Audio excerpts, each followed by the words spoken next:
بسم الله الرحمن الرحيم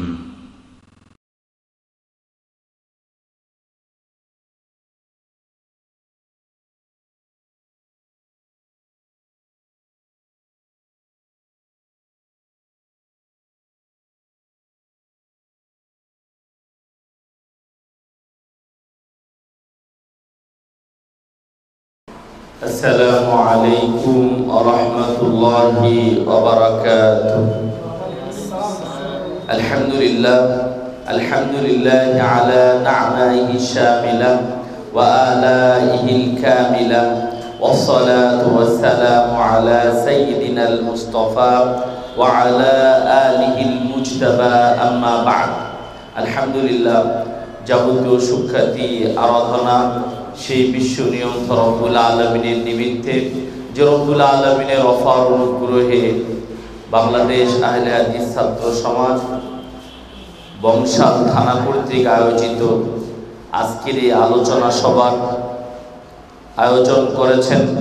আজকের এই আলোচনা সভার সম্মানিত সভাপতি এবং আমাদের প্রধান আলোচক ডক্টর মুসলিউদ্দিন স্যার এসে পৌঁছে গিয়েছেন। যাই হোক, আমি সর্বপ্রথম আল্লাহ রাব্বুল আলামিনের প্রশংসা এবং নবী মুহাম্মদ রাসূলুল্লাহ সাল্লাল্লাহু আলাইহি ওয়াসাল্লামের দরুদ পেশ করে আমি আমার সংক্ষিপ্ত সময়ে মূল বক্তব্যে চলে যাচ্ছি। আমার বক্তব্যের বিষয় হচ্ছে শবে বরাত। আরবি শাবান মাসের 14 তারিখ দিবাগত রাতকে সাধারণত আমাদের অনেকের নিকটে শবে বরাত কিংবা লাইলাতুল বরাত নামে পরিচিত। আরবি শাবান মাসের 14 তারিখ দিবাগত রাত কে কেন্দ্র করে আমাদের দেশ সহ বিভিন্ন দেশে কিছু জিনিস দেখা যায়। সেটা হচ্ছে এই 14 তারিখ দিবাগত রাতকেই সাধারণত শবে বরাত কিংবা লাইলাতুল বরাত বলে বিবেচিত করা হয়। শবে বরাত শব্দটি ফার্সি, এর অর্থ হচ্ছে নির্দেশ পাওয়ার রাত্রি। এর দ্বিতীয় শব্দটি হচ্ছে লাইলাতুল বরাত। এই শব্দটি আরবি, এর অর্থ হচ্ছে বিচ্ছেদ বা বেদনাময় রাত্রি। অর্থগত দিক দিয়ে যাই হোক না কেন, আমাদের দেশে এই রাতটি অর্থাৎ শবে বরাত রাতটি আমাদের দেশে অত্যন্ত অনেকের নিকটে ভাগ্য রজনী হিসাবে পরিচিত। অনেকে মনে করেন এই রজনীতে কোরআন অবতীর্ণ করা হয়েছে। অনেকের ধারণা এই রাত্রির ইবাদতে মানুষের অতীত গুনাহগুলো ক্ষমা হয়ে যাবে। অনেকে মনে করেন এই রাত্রির ইবাদতে বান্দার অতীত গুনাহগুলো ক্ষমা হয়ে যাবে। অনেকের ধারণা এই রাত্রিতেই আল্লাহ রাব্বুল আলামিন মানুষের আয়ু রুচি বৃদ্ধি করে দেন এবং 1 বছরের ভালো মন্দের ভাগ্য রেজিস্ট্রি করে দেন।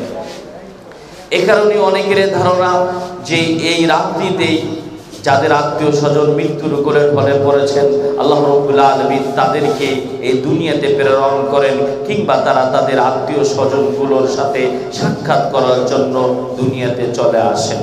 এজন্য অনেক বিধবা নারীরা যাদের স্বামী নেই, যারা তাদের স্বামীকে হারিয়ে ফেলেছেন, তারা মনে করেন এই রজনীতেই তাদের স্বামীরা চলে আসে। এই জন্য তারা বাড়ি ঘরগুলোতে ধূপ ধুনা আতর কিংবা এরকম আলোকসজ্জা করে তারা তাদের স্বামীর জন্য বুক বাঁধা একটা আকাঙ্ক্ষা নিয়ে বসে থাকে। ছেলেরা সারাটি রাত্রিতে হই হুল্লোড়ে তারা সময় কেটে দেন। অনেকের ধারণা এই রজনীতে রূহগুলো মরতে নেমে আসে। এ কারণেই অনেকে আতশবাজি কিংবা পটকা বাজিয়ে এই সময়গুলো অতিবাহিত করেন। অনেকে মনে করেন এই রজনীতে আখরি জামানার নবী মুহাম্মদ রাসূলুল্লাহ সাল্লাল্লাহু আলাইহি ওয়াসাল্লাম উহুদ যুদ্ধের ময়দানে গিয়ে তার দাঁত পড়ে গিয়েছিল।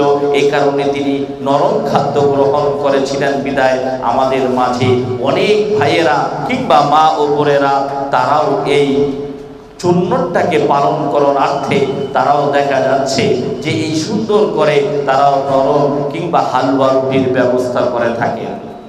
সম্মানিত মুসল্লিয়ান কেরাম, আমাদের সমাজে দেখা যায় যারা সলাতে অভ্যস্ত নয়, যারা 5 ওয়াক্ত সালাত পড়ে না, মুয়াজ্জিন আজান দেওয়ার পরে যারা মসজিদে আসে না, এই সমস্ত মানুষগুলোকে দেখা যায় এই রজনীকে কেন্দ্র করে সারাটি রাত গভীর রজনী পর্যন্ত তারা ইবাদতে মগ্ন থাকে। দেখা যাচ্ছে সারাটি রাত ওই উল্লোরে যখন মানুষ মেতে ওঠে, আস্তে আস্তে আস্তে আস্তে রাত যখন গভীর হয়ে যায়, তখন দেখা যাচ্ছে রাত গভীর হওয়ার কারণে এই বাচ্চারা কিংবা এই ছেলেরা কিংবা পুরুষ কিংবা মহিলারা তারা আস্তে আস্তে অনেকেই মসজিদ থেকে বের হয়ে বাড়িতে চলে যায়। সারাটি গভীর রাত পর্যন্ত ইবাদতের কারণে শরীর দুর্বল হয়ে পড়ে, তারা রাত্রিতে ঘুমিয়ে পড়ে। এক সময় ফজরের যখন সময় হয়ে যায়, মুয়াজ্জিন আজান দিচ্ছে, as-salatu খায়রুম মিনান নাওম, ঘুম থেকে সালাত উত্তম, সালাতের দিকে আসতে হবে। এই মানুষেরা গভীর রজনী পর্যন্ত ইবাদত করার কারণে তাদের আর ঘুম ভাঙলো না। মুয়াজ্জিন আজান দিল, তারা তাদের আজানে সাড়া না দিয়ে মসজিদে আসলো না। মসজিদগুলো এক সময় মাতম করে, মসজিদ শূন্য অবস্থায় সেখানে ফজরের সালাত আদায় করা হচ্ছে। এই হচ্ছে আমাদের সমাজে একটা ইসলামী পর্বের নামে শবে বরাত নামক একটি জিনিসের মাধ্যমে ইসলামী পর্বের একটা বাস্তব চিত্র। আসলে দেখা যাচ্ছে এর মধ্যে আসলে কিন্তু কিছু না কিছু উপকার রয়েছে বিধায় এক শ্রেণীর মানুষেরা এগুলো করে। গত বৃহস্পতিবার 7 রওজা সেই মাজারের পাশে ওয়াজ মাহফিল হলো। আমরা শুনলাম যে বক্তা সাহেব বললেন যে কে বলে এই মাসে এই রজনীতে কোরআন অবতীর্ণ হয়নি, কে বলেছেন তাদেরকে নিয়ে আসো। এই রজনীতে কোরআন অবতীর্ণ করা হয়েছে। তারা উদাহরণ দিলেন, তারা সূরাতুদ দুখানের 3 এবং 4 নম্বর আয়াত তারা উল্লেখ করে বললেন, আল্লাহ বলেছেন ইন্না আনসালনাহু ফি লাইলাতিন মুবারাকা, নিশ্চয় এটা এমন একটি বরকতময় রজনী যে বরকতময় রজনীতে আল্লাহ বলেন আমি আল্লাহ কোরআন অবতরণ করেছি। ফিহা ইউফরাকু কুল্লু আমরিন হাকিম, এখানে প্রত্যেকটি আমল, প্রত্যেক মানুষের আমল, ভালো মন্দের কাজ স্থিরীকৃত করা হয়। এই কারণে তিনি বললেন যে এটাই হচ্ছে শবে বরাত, অর্থাৎ এই 14 তারিখ শাবান মাসের দিবাগত রাত্রি। তিনি চিৎকার করে বললেন, অনেক মানুষেরা না বুঝে চিৎকার করে সুবহানাল্লাহ বলা শুরু করে দিলেন। আমি আপনাদের নিরিখে আকুল আবেদন জানাবো, আমরা যারা এখানে রয়েছি সই আকীদা বিশ্বাস করি, সই আকীদা পালন করার চেষ্টা করি, আমি মনে করি তারা কিন্তু সত্যিকারে তারা না বুঝে সুবহানাল্লাহ, আলহামদুলিল্লাহ কিংবা আল্লাহু আকবার বলবেন না। সম্মানিত ভাইয়েরা, আপনাদেরকে একটু মনে রাখতে হবে কোরআন মাজিদ অবতরণ করা হয়েছে রমাদানুল মুবারকে। আল্লাহ রাব্বুল আলামিন সূরাতুল কদরের প্রথম আয়াতে ইরশাদ করেন ইন্না আনজালনাহু ফি লাইলাতিল কদর, আল্লাহ বলেন নিশ্চয়ই আমি আল্লাহ কোরআন মাজিদকে অবতরণ করেছি এই লাইলাতুল কদর রজনীতে। এখন দেখুন লাইলাতুল কদর রজনী হয় 21 হবে, নতুবা 23, 25, 27, 29, কিন্তু দেখা যাচ্ছে শাবান মাসের 14 তারিখ, এই 14 তারিখের সাথে 21, 23, 25, 27, 29 সাথে মিল নেই, তারিখের সাথে মিল নেই, মাসের সাথে তো মিল হবেই না। আল্লাহ রাব্বুল আলামিন সূরাতুল বাকারার 185 নম্বর আয়াতে আল্লাহ ইরশাদ করেন শাহরু রমাদান আল্লাযী উনজিলা ফীহিল কুরআন, রমাদান এমন একটি মাস যে মাসে আল্লাহ রাব্বুল আলামিন কোরআন মাজিদ অবতরণ করেছেন। কে বললেন? আল্লাহ। আল্লাহই বলছেন আমি আল্লাহ এই রমাদানুল মুবারকে কোরআন মাজিদ অবতরণ করেছি। হুজুর বলে গেলেন যে না, এই রজনীতে অর্থাৎ এই নিসফে শাবান, শাবান মাসের 14 তারিখ দিবাগত রজনীতে কোরআন মাজিদ অবতরণ করা হয়েছে। সাধারণ মানুষেরা চিৎকার করে সুবহানাল্লাহ বলেন, হাযা লা ইয়াজুজ, ওই মানুষের কথা এটা বৈধ হবে না। যাই হোক, তাদেরও কিন্তু দলিল রয়েছে। তারা মনে করেন এই রজনীতে আল্লাহ রাব্বুল আলামিন বান্দার অতীত গুনাহগুলোকে ক্ষমা করে দেন। এই শবে বরাতের রাত্রিতে আল্লাহ রাব্বুল আলামিন মানুষের ভাগ্য নতুন করে নির্ণয় করে লিপিবদ্ধ করে দেন। আল্লাহ রাব্বুল আলামিন এই কথাটি কিন্তু শরীয়তের বিপরীত একটা কথা। আল্লাহ রাব্বুল আলামিন সূরাতুল কমারের 52 এবং 53 নম্বর আয়াতে আল্লাহ রাব্বুল আলামিন বলেন ওয়া কুল্লু শাইইন ফাআলুহু ফিস সুবুর, মানুষের প্রত্যেকটি কাজ আল্লাহ রাব্বুল আলামিন সুবুর অর্থাৎ তার একটা দফতর, এর মধ্যে আল্লাহ রাব্বুল আলামিন লিপিবদ্ধ করে রেখেছেন। শুধু তাই নয়, ওয়া কুল্লু সগীরিন ওয়া কাবীরিন মুস্তাতর, যে ছোট কিংবা বড়, আপনি রাতের অন্ধকারে একাকিত্ব অবস্থায়, মানুষ নেই, অন্ধকার স্বপ্ন অবস্থায় একটা রুমের বসে আপনি শুধুমাত্র সেই রুমের মধ্যে আপনি রয়েছেন, আপনার ওয়াইফও সেই রুমের মধ্যে নেই, আপনি সেখানে বসে মদ্যপান করলেন কিংবা একটা অশ্লীল কাজ করলেন, বিশ্বের কোনো মানুষ দেখলেন না, কিন্তু দেখলেন কে? আল্লাহ।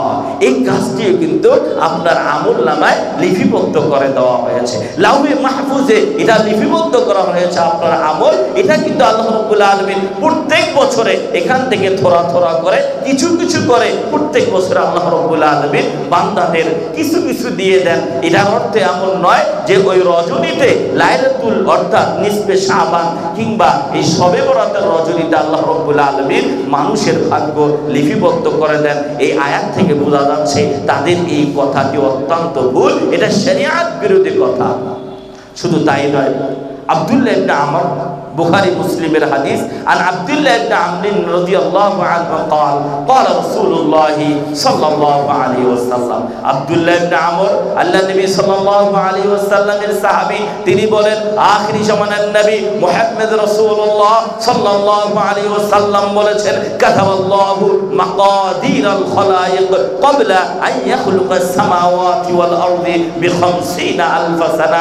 এখানে অর্থ হেরফের করার কিংবা একটু কম বেশি করার কোনো সুযোগ নেই।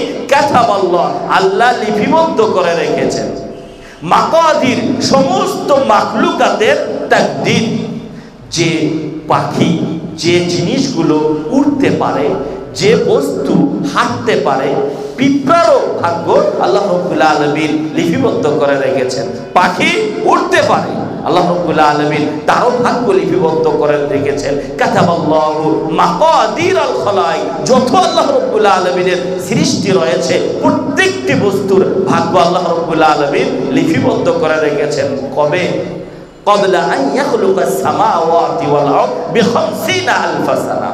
আল্লাহ নবী বলেন আসমান সৃষ্টি এবং জমিন সৃষ্টির 50,000 বছর পূর্বে আল্লাহ রাব্বুল আলামিন প্রত্যেকটা বস্তুর ভাগ্যকে আল্লাহ লিপিবদ্ধ করে রেখেছেন।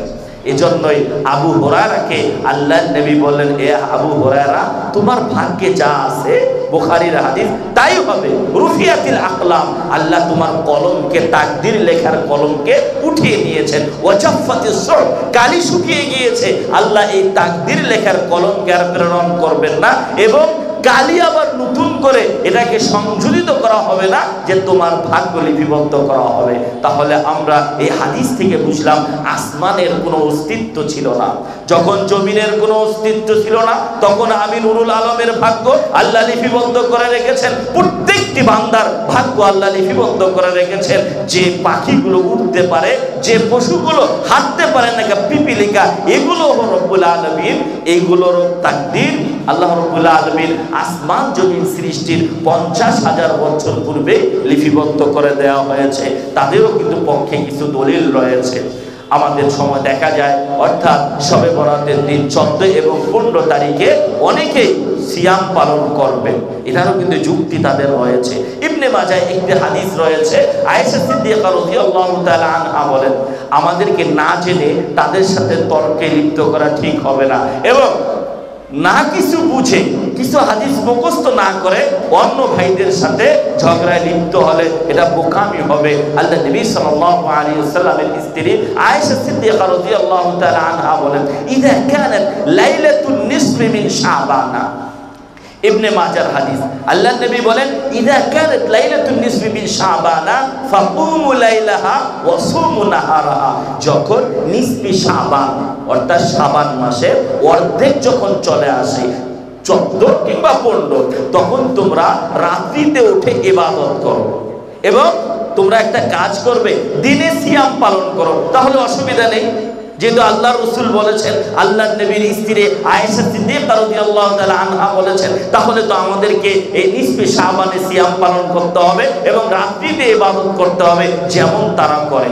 আসলে এই হাদিসটি সম্পর্কে যদি আমরা একটু দেখতে চাই তাহলে আমাদের পরিষ্কার হয়ে যাবে। কিংবা বুখারীর যদি আরেকটা হাদিস দেখি তাহলে পরিষ্কার হয়ে যাবে। বুখারীর হাদিস, আখিরি জামানার নবী মুহাম্মদ রাসূলুল্লাহ সাল্লাল্লাহু আলাইহি ওয়াসাল্লাম বলেছেন, ইউনাজ্জিলু রাব্বুনা তাবারাক ওয়া তাআলা কুল্লা লাইলাতিন ইলা সামাঈদ দুনিয়া হিনা ইউবকা মিন সুলুসিল লাইলিল আখির। আল্লাহ নবী সাল্লাল্লাহু আলাইহি ওয়াসাল্লাম বলেছেন যে আমাদের প্রভু ইউনাজ্জিলু রাব্বুনা তাবারাক ওয়া তাআলা কুল্লা লাইলাতিন ইলা সামাঈদ দুনিয়া, আল্লাহ রাব্বুল আলামিন প্রত্যেক রজনীতে হিনা ইউবকা মিন সুলুসিল লাইলিল আখির, যখন রাত্রির 3 ভাগের 2 ভাগ চলে যায়, প্রত্যেক রজনীতে আল্লাহ রাব্বুল আলামিন দুনিয়ার আসমানে নেমে বলেন যে মাইয়াস্তাগফিরলি, তোমাদের মধ্যে কেউ কি রয়েছে আমার কাছে ক্ষমা চাইবে, আমি তোমাদেরকে ক্ষমা করে দেব। তোমাদের মধ্যে কি কেউ অভাবগ্রস্ত ব্যক্তি রয়েছে, বলো আমি তোমাদের অভাবকে দূরীভূত করে দেই। এরকম করে আল্লাহ রাব্বুল আলামিন প্রত্যেক রজনীতে রাত্রের 3 ভাগের যখন 2 ভাগ চলে যায়, আল্লাহ এরকম করে চিৎকার করে বলতে থাকেন। কিন্তু আগের হাদিসটি রয়েছে, ইযা কানাত লাইলাতুন নিসফি মিন শাবানা ফাকুমু লাইলাহা ওয়া সুমু নাহারাহা। আগের হাদিসে শুধুমাত্র বছরে একবার আল্লাহ রাব্বুল আলামিন এই নিসফে শাবানে দুনিয়ার আসমানে নামেন, এটাই বোঝা যাচ্ছে। তাহলে দুটি হাদিসের মধ্যে একটা দ্বন্দ্ব দেখা দিল। দ্বন্দ্ব মিটাবেন কে? যারা হাদিস সংগ্রহ করেছিলেন। এই দ্বন্দ্ব নিরসন কারা করবেন? যারা মুহাদ্দিসিন কিরাম, তাদের নিকটে তারা বলেছেন যে এই হাদিসটি বর্ণনা করেছেন, এই হাদিসের মধ্যে একটা রাবী রয়েছে, তার নাম ইবনে আবি সাবরা। তিনি মিথ্যা কথা বলতেন, জাল হাদিস বানাতেন, হাদিস বানিয়ে বানিয়ে জাল করে করে মানুষের কাছে তিনি প্রচার করেছেন। এই কারণে মুহাদ্দিসিন কিরামরা তার হাদিসটি নেয়নি, এটাকে তারা যঈফ বলেছেন। কাজেই সংক্ষিপ্ত আলোচনায়, যেহেতু স্যার এসেছেন, সংক্ষিপ্ত আলোচনায় আমরা এটাই বলতে চাই যে আমাদেরকে শবে বরাত সম্পর্কে আমাদের অবশ্যই সুষ্ঠু স্পষ্ট ধারণা থাকতে হবে যে এটা শরিয়াতের এরকম কোনো বিষয় নয় যে এই মাসকে, এই রাতকে কেন্দ্র করে সিয়াম পালন করলে নেকি হবে, এটা কোনো সময় করা যাবে না। তবে আমাদের করণীয় হচ্ছে, আয়েশা সিদ্দিকা রাদিয়াল্লাহু তাআলা আনহা বলেন, বুখারীর হাদিস, মা রাআইতু রাসূলুল্লাহ সাল্লাল্লাহু আলাইহি ওয়াসাল্লাম, আমি আল্লাহর নবীকে দেখি নাই। অর্থাৎ তিনি অন্য কোনো মাসে এত রোজা রাখতেন না যে রোজাগুলো, যে সিয়ামগুলো এই শাবান মাসে রেখেছিলেন। শাবান মাসে আল্লাহর নবী বেশি বেশি করে সিয়াম পালন করেছিলেন। ইস্তাকমালা সিয়ামি কাত্তুন ইল্লা রমাদান। আল্লাহর নবীর হাদিস যে আল্লাহর নবীর স্ত্রী আয়েশা বলেন, আল্লাহর নবী এই রমাদান মুবারক ব্যতীত অন্য মাসে, অর্থাৎ এই শাবান মাসে এত রোজা রাখতেন আমি অন্য কোনো মাসে দেখিনি। কাজে আমাদের আমল হবে আমরা সব সময় ইচ্ছা, যখন ইচ্ছা তখনই সিয়াম পালন করব। তবে যারা আমরা আইএমএ বীজের সিয়াম পালন করি প্রত্যেক মাসে 13, 14, 15, তারা ওই নিয়তে যদি আমরা এই মাসে সিয়াম পালন করি তাহলে অবশ্যই আমরা এর সওয়াব পাবো আল্লাহ রাব্বুল আলামিনের কাছে। আমরা এটাই আশাবাদী, রব্বুল আলামিন সঠিক দিন বুঝার এবং সঠিক আমল করে কিয়ামতের কঠিন দিনে আখিরি জামানার নবী মুহাম্মদ রাসূলুল্লাহ সাল্লাল্লাহু আলাইহি ওয়াসাল্লামের সুপারিশ দিয়ে অনাবিল শান্তির স্থান আল্লাহ তুমি আমাদেরকে জান্নাত পৌঁছে দেওয়ার তৌফিক দান করুন বলে আমিন। ওয়া মা আলাইনা ইল্লাল বালাগুল মুবিন। আসসালামু আলাইকুম ওয়া রাহমাতুল্লাহি ওয়া বারাকাতুহু।